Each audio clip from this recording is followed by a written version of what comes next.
The call came just after midnight. My phone buzzed once, slicing through the quiet. I answered without thinking, still half asleep. "Sir," a low, tense voice said, "this is hospital security. Your wife's been brought in." Someone pushed her down the stairs. "She's losing the baby." For a few seconds, everything inside me stopped. The words didn't make sense. Pushed. Stairs. Baby. They floated in the air, disconnected, like fragments of a dream I didn't want to understand. Then the silence hit, and my heart started pounding again. I grabbed my keys, didn't bother with shoes, and drove like a man possessed.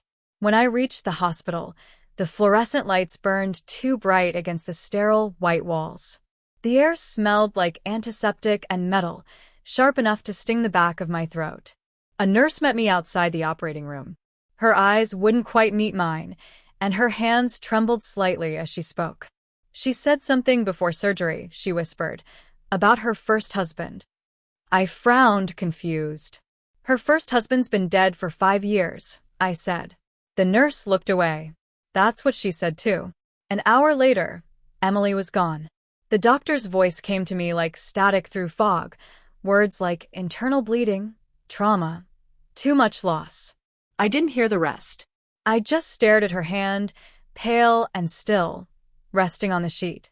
The wedding ring I'd given her was missing. On the tray beside her lay her phone, the screen cracked but still glowing faintly. I picked it up, and a message blinked open at the top. "You said he'd never find out. Now look what you made me do." Time stopped. The message was sent 30 minutes before she fell. I sat in my car in the hospital parking lot, her phone cold in my palm, the glow fading as dawn crept over the horizon. My heart beat slow and heavy, each thud a dull echo inside my skull. Part of me wanted to scream, to destroy everything in sight. The other part, the colder part, started planning. For 3 days, I moved through life like a ghost. I thanked people for their condolences, shook hands at the funeral, smiled when I had to. I stood beside her grave and lowered into the ground a woman I wasn't sure I ever truly knew.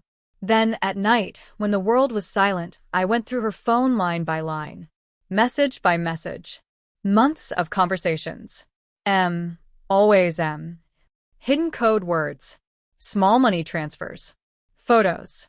It wasn't just an affair, it was coordination. Secrecy. Something organized, deliberate. And then I saw her browser history. Searches about faking a death, legal name changes, witness protection loopholes. My blood went cold. She'd known he was alive. Maybe she'd even helped him stay that way. I called an old army friend, a private investigator, who owed me more than one favor. "Find everything you can on Mark Deo," I told him. He was supposed to be dead. Within 48 hours, he sent me the proof. Mark wasn't dead. He was living in another state under a different name, running a small construction company. Not married, at least not on paper.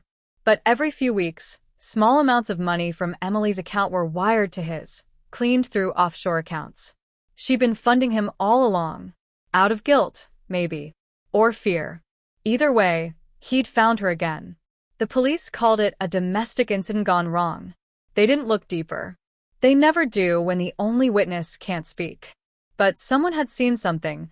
A nurse remembered a man shouting that night, furious, desperate.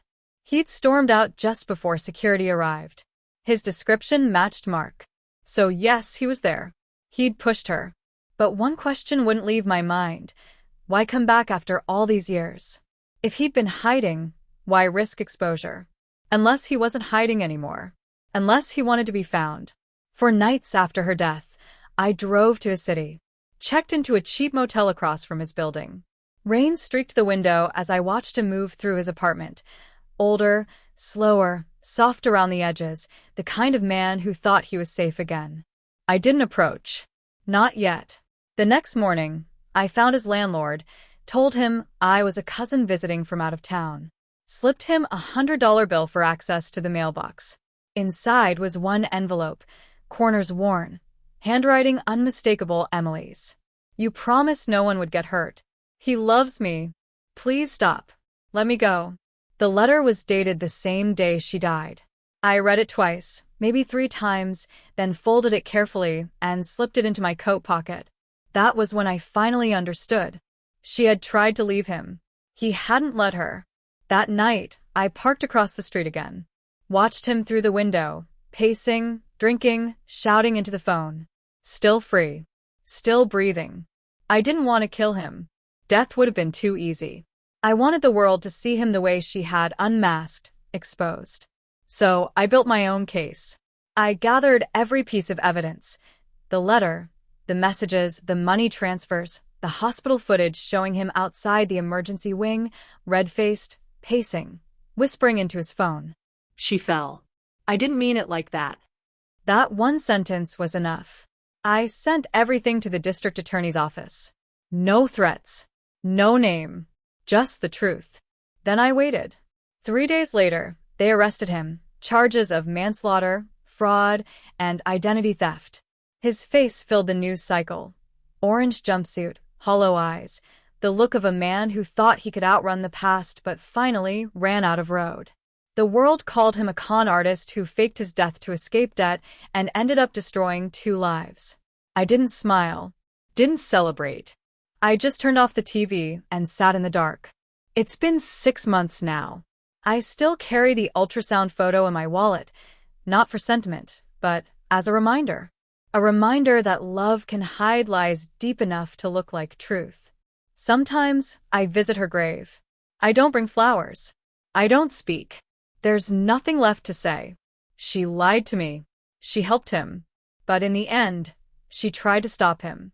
That was her last truth. Her confession. And maybe that's why I don't feel hate anymore. Just a quiet stillness, the kind that settles after a mission's done. Because justice doesn't always roar. Sometimes it whispers. And when the truth finally speaks, it doesn't need a witness. Only someone willing to listen.